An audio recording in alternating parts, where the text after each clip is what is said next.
Alabama has really gotten better at the quarterback position over the last few years, with guys like Tua Tagovailoa, Jalen Hurts, Mac Jones, and most recently Bryce Young.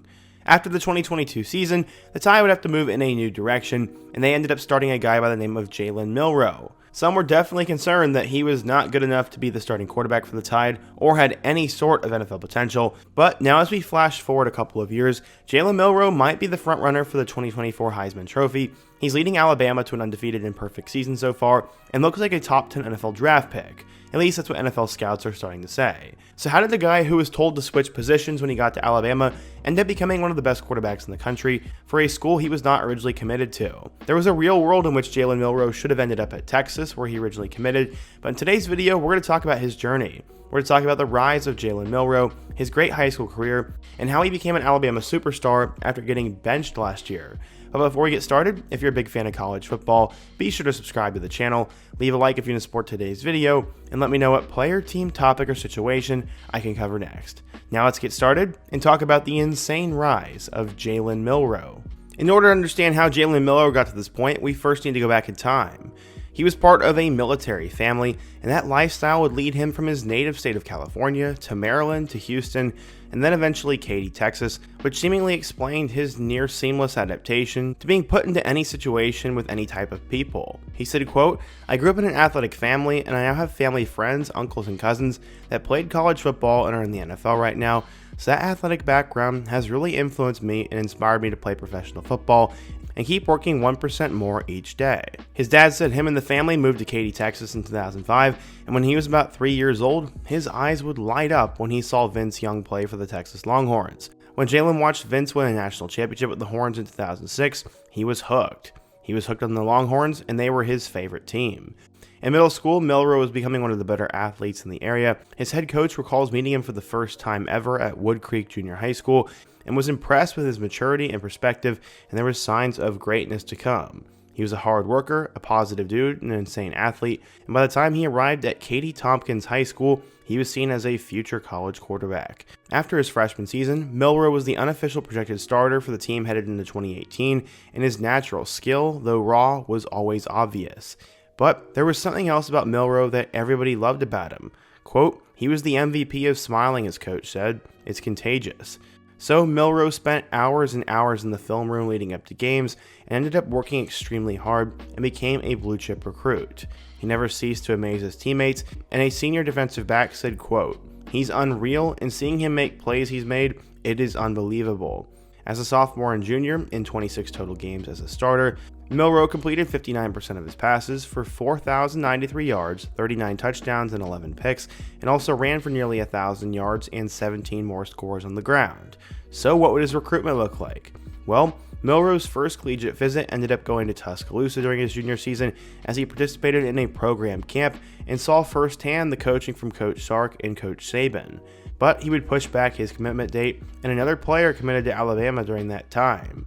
So, Milroe redirected and verbally committed to Texas on July 21st of 2019. He said, quote, "Throughout the recruiting process, the most consistent school that I've always targeted since my freshman year was Texas. I was able to sit down with my coaches and talk about my future on and off the field, and it was a priority for them to talk in depth about my future and how I could fit in their program, and they really made me feel like I was at home." At the time, Milroe's verbal commitment did raise some eyebrows, as he was verbally committed to the Longhorns the previous summer, but then eventually would end up decommitting. Where would he end up going? Well, he chose to go to Coach Saban in Alabama, and while his dad knew that his son loved the Longhorns, he told him he made the right decision going to Bama. He said, quote, "Playing in an offensive system that is pro-style, and Coach Sark is running a system that will be run in the NFL. My ultimate goal is to make it to the league, and I feel like I'm able to achieve that at Alabama. Texas's offense is great, but development-wise, being under Coach Sark and Coach Saban, it's a better fit." And then throw in playing against the best in the nation in the SEC, and that was definitely one of my goals growing up, and now I'm able to achieve that. He's also looking for a family environment, and Bama always had that.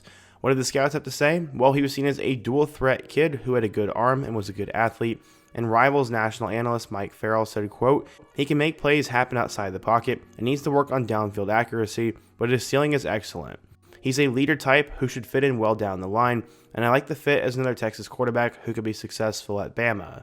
During his time there, he had a crazy career and led his team to over 30 victories in 3 seasons. According to 24/7 Sports, Milroe was a 4-star recruit, the number 14 quarterback, and the 109th best player in the class of 2021. So, how would he end up doing down in Tuscaloosa? Well, let's take a look. It is that time of the year as winning season is back, football is back, and MyBookie is here to make sure you are ready to cash in on all the action. This season, MyBookie is pulling out all the stops with incredible promotions like a weekly risk-free boost on Thursdays where you can bet without a sweat. If your bet hits, you win big. If it doesn't, forget it. MyBookie will refund your wager. But that's just the beginning. MyBookie is giving away hundreds of thousands in prizes with their Super Survivor and Square contests. Get your entries now in for your shot at huge cash rewards. When you're ready to get started, be sure to use my promo code FISHER50 and make sure to get some extra cash on top of your first deposit. Okay, but what do you get when you use my promo code? Well, if you type in FISHER50, you'll get up to $1,000 in a welcome bonus bet plus a $10 casino chip. MyBookie's tiered bonuses make it easy to deposit with crypto or with credit, and the bigger your deposit, the bigger your bonus. The bonus would be 100% match up to $1,000 plus a $10 casino chip. With MyBookie, you can bet on anything, anywhere, at any time, and make your season a winning season. Be sure to check out my link down below and use my promo code FISHER50. That is FISHER50. So when Milroe arrived at Alabama, he was honestly somewhat of an afterthought. People were all talking about their 5-star 2022 commitment in Ty Simpson. Jalen Milroe, though, still had an opportunity to play a little bit in 2021 as he appeared in 4 total games, finishing with 1 touchdown. That touchdown came against Southern Miss. He finished with 41 yards and 1 score. Going into 2022, Bryce Young was obviously back, so Milroe was not going to be playing much. At least that's what we thought.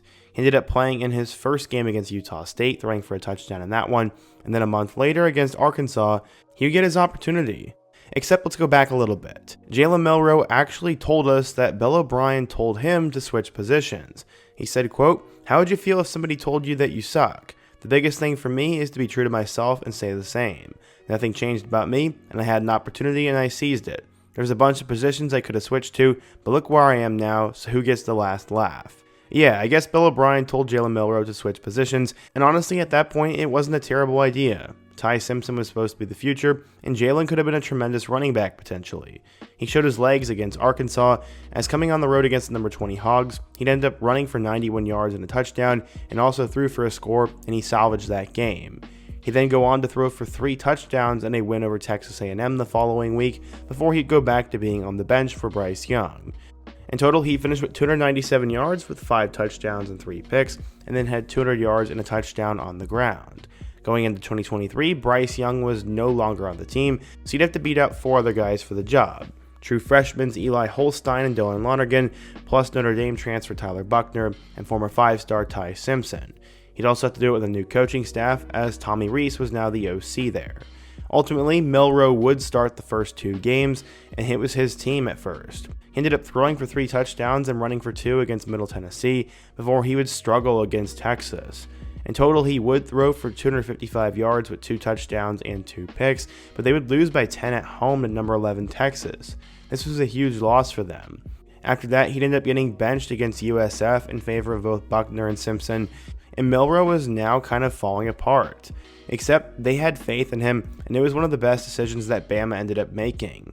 At the time, they ranked 100th in passing offense, 82nd in total offense, and 54th in scoring, and he had been sacked 12 times. But he took that next step and then became a superstar. His 5 a.m. offseason workouts had finally paid off, as he then led them to 9 straight regular season wins. This included a victory against number 15 Ole Miss, road victories against Texas A&M, and then wins against both number 17 Tennessee and number 14 LSU. His best moment came in the Iron Bowl in a 4th and forever situation, and he found Isaiah Bond in the back of the end zone for a miracle catch.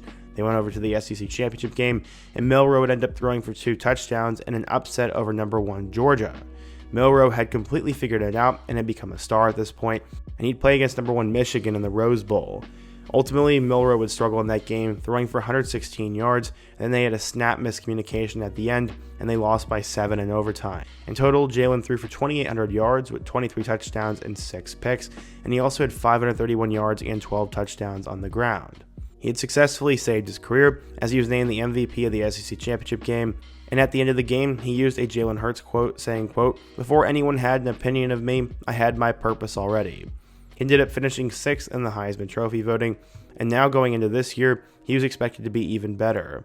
Except now he'd have a new coaching staff. Kalen DeBoer ended up coming in from Washington as Nick Saban retired, but Jalen said that he kind of vibed with him right away.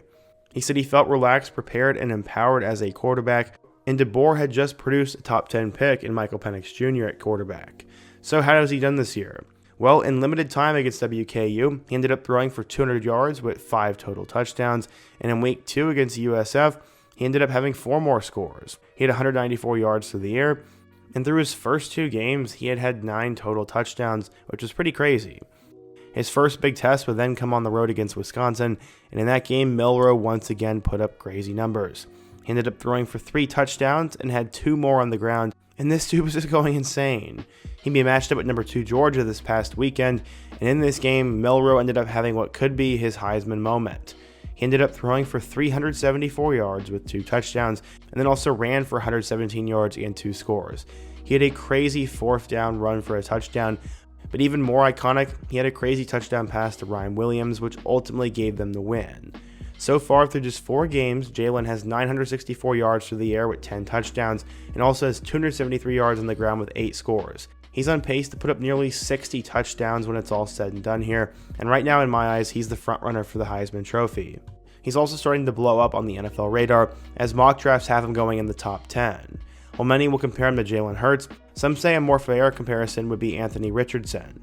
I'm not quite sure how I feel about Milroe just yet, but right now he's proving everybody wrong once again. He's scoring touchdowns at an absurd rate, he's winning big games, and he's playing with swagger. I don't know what else you're looking for in a quarterback, and right now Jalen Milroe is my pick to be this year's Heisman Trophy winner if he continues at this pace, and I think he'll get an opportunity to be at least drafted in the first round of the 2025 NFL Draft. But what do you guys think? If you're a Bama fan, what do you think of Jalen Milroe? Do you think he's an NFL quarterback? And what other players should I take a look at in my next video?